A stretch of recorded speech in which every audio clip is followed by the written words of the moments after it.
Salut, je voulais partager sur un petit sujet ce matin. C'est le fait que souvent, on va prier, parce que nous les chrétiens, on prie, mais on est quand même une race d'incrédules souvent. C'est-à-dire qu'on prie Jésus, mais on ne croit pas qu'il peut nous répondre.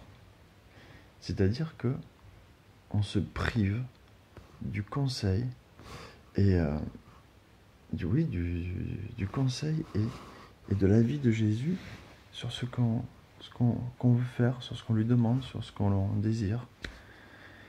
Et souvent, on prie et on attend de voir ce qui va se passer. On attend de voir ce que Dieu va agir, comment Dieu va agir. On croit qu'il peut agir, mais c'est bizarre, on ne croit pas qu'il peut parler. Mais imaginons si par exemple, on parle à notre conjoint ou un collègue de travail ou des amis, et puis blablabla, blablabla, blablabla, on parle, et hop, on s'en va. On lui dit oui, j'ai besoin de ça, nanana, et hop, on s'en va.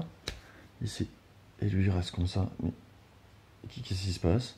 Mais alors, je peux pas parler, je peux pas donner mon avis, je peux pas dire attends, ça serait mieux si on faisait comme ça. Attends, je vais t'accompagner, on va faire ci, on va faire ça. Pourquoi il fait ça? Pourquoi il me parle et il s'en va comme ça?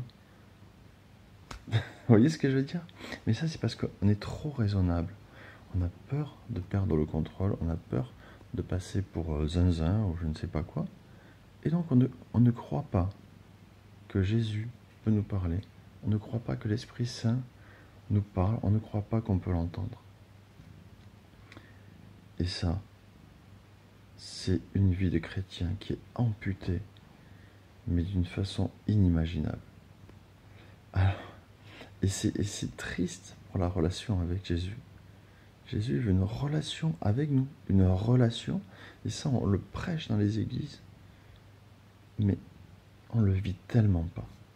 Alors je vous invite à entrer dans cette relation, prendre le temps d'écouter votre meilleur ami, prendre le temps d'écouter votre Sauveur, votre Seigneur, votre Roi, parce qu'il veut votre bien et il veut vous donner tous ses bons conseils.